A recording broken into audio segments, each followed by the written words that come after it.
NetInt was founded in 2015, and we are unique in several ways. The company was really built on several innovations that are still, even to this day, unique. So we have about 160 engineers across the whole company. There's about 200 people. We are headquartered in Vancouver, Canada. That's where our two co-founders are. We have an engineering center in Toronto, so we have an R&D center there.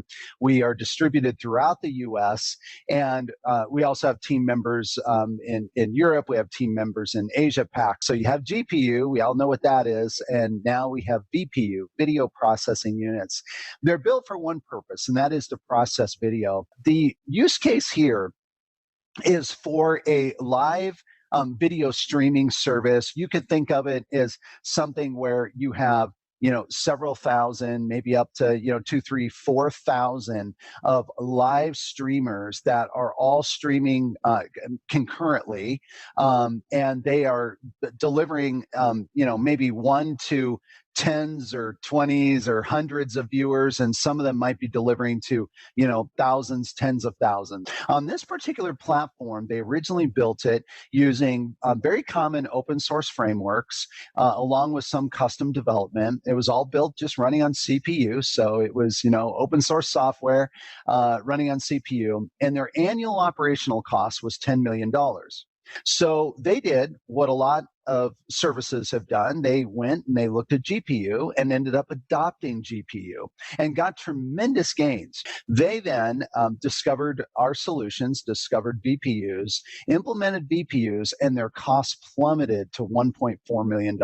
This is a picture of the server. This is a Supermicro chassis, and this is with 10. The Quadra video server comes with 10 T1Us. And basically, the way it works is you take those performance numbers that I gave you. So let's go back to the 32 live 1080p streams, and you would just multiply by 10. So this single 1 RU box could do 320 live channels. So you might be bringing in a live SRT stream, for example, and maybe that's coming in as an H.264. Maybe you need to do some deinterlacing. You need to deinterlace potentially. You can do the deinterlacing on the CPU. You can then output in AV1 or HEVC, or you could do some other processing that you want to do for your streaming service. We have this available in a ARM version that's using the Ampere CPUs, which we like a lot. You're going to hear about those today. And then it's also available in several AMD configurations, just based on what you need for CPU. And with that, I want to hand this over to Adrian. Adrian, are you there? I am indeed. Yeah. Thank you very much. All right. Awesome. Take it away. Ideas is the company behind NORSK, and NORSK is there to take the complexity out of building custom live media workflows. To begin with, I just want to kind of take my hat off a little bit to the Quadra Video Server Ampere Edition. Some of the media workflows I was responsible for at the start of my media career 15 or so years ago, that would have been about 6 racks of equipment, and suddenly I can do the same overall throughput in literally 1 U or 2 U. It's absolutely insane, and I think it's making a number of people kind of question. It's opening up doors for can I take this workflow that I was using on CPU or maybe with commodity cloud infrastructure and actually start to deliver at least my kind of core load on hardware, because rather than needing 6 racks of equipment, suddenly I need barely 1 rack, and we'll look at that in practice just a little bit later. So if I want to do an SRT to WebRTC publication, then what we have is we're using NORSK. That's the first line. The second line says I want an input, which is SRT. The next line says I want an output, which is WEP. WEP is a WebRTC introduction protocol. If you're not familiar with it, just think WebRTC. And then the last line is joining the dots. I want my output to subscribe. I want to get its content from the input, and in particular, I want the audio and video, please. NORSK comes in 2 guises, the other being Studio. Studio is a visual paradigm on top of the SDK that allows you a non-programmer to build actually really quite sophisticated workflows, an example of which was that one we showed earlier with the multi-camera and overlays and so on and so forth. So there's that same program delivered via NORSK Studio. A minor kind of philosophical diversion for a second, which is that the defining principle of NORSK Studio, the visual workflow tool, is that visual paradigms are fantastic at describing high-level flow and so on and so forth. The second you start writing if then else or for loops and things like that in a visual programming universe is the second you need to kind of reconsider some of your life choices and make different ones. If you want to write business logic or if then else type stuff, go use a programming language. They're fantastic at that kind of description, and the code for that will live very happily in source control systems and go through analysis tools and monitoring and so on and so forth. Programming visually, I think as soon as you have any complexity is extremely hard to maintain and kind of cumbersome. And so the founding principle of NORSK Studio is ease of extensibility. The underlying system is enormously complex. It's very easy to describe to a human being, this is what I want to have happen. Actually, I tried zooming out so it fitted. There's about 1,000 boxes, and it just made no sense as a picture. So here's a tiny top example of the top left-hand corner of what's going on in that previous media solution. And in fact, if I click on this one box there, that's the smooth switcher component, which allows you to move from camera one to camera two with a nice kind of fade in between and so on and so forth.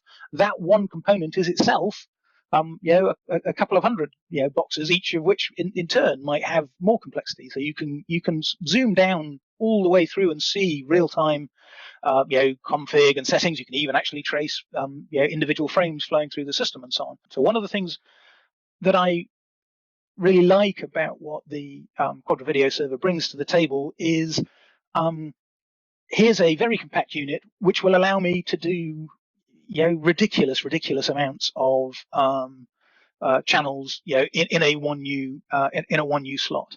What if I want to now deploy this particular workflow, but not to CPU, but instead to NETINT? Is that going to mean that I've suddenly got a whole bunch of complexity and detail that I now need to address that previously I could ignore? Well, no, you don't. If you click on that, there's a number of global settings that you can get, and one of those global settings is, would you like to run on a hardware accelerated environment? So taking your workflow with something like Studio, and the same is more or less true, even if you're just using the SDK, and saying, okay, I was running this on CPU, now I want to deploy this on the Quadra Video Server, is literally just a case of changing one global setting and then hitting play, and next time it'll get deployed to hardware accelerated environments, and away you go.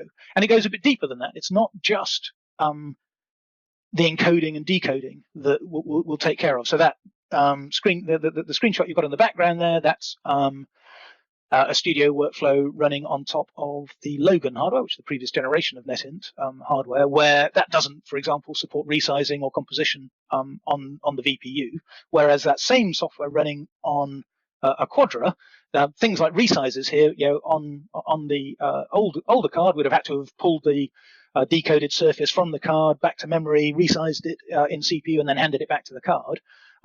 NORSK actually makes sure that the VPU or the acceleration hardware it's on is doing as much of the heavy lifting as possible. So in the case of the Quadra, that will allow things like rescales, it will allow composition and so on and so forth. And if you're trying to do, we have one use case at the moment where we've got 4 4K signals coming in. Customers want to pull some of the metadata from all of those, join them all together and produce one composite 4K output at extremely high frame rates and so on. Doing that on just straight CPU, frankly, isn't viable. And suddenly with technologies like the Quadra card, that goes from being not viable at all to utterly straightforward when combined with something like NORSK Studio. Then you can build very complex things. Once you start to have some of the power available on things like the Quadra Video Server, then here we've got a whole bunch of different scenes that are coming in a live event. So this is a bit like this one, but kind of on steroids, where we've got a whole bunch of cameras coming in. We've added lower thirds to each of those. We've got some picture-in-picture type choices. As the vision director drags a particular scene into their workspace, they get to see all the shots in that scene. They can choose which of those to preview and then and push live. Running that as you start to go up to larger and larger volumes on standard hardware, standard CPU, et cetera, becomes an extremely challenging task, especially if you're doing it at kind of high frame rates or high quality. Doing so on a server that's accelerated with a Quadra suddenly becomes completely straightforward. Thank you again. Thanks for spending part of your morning with us. All right.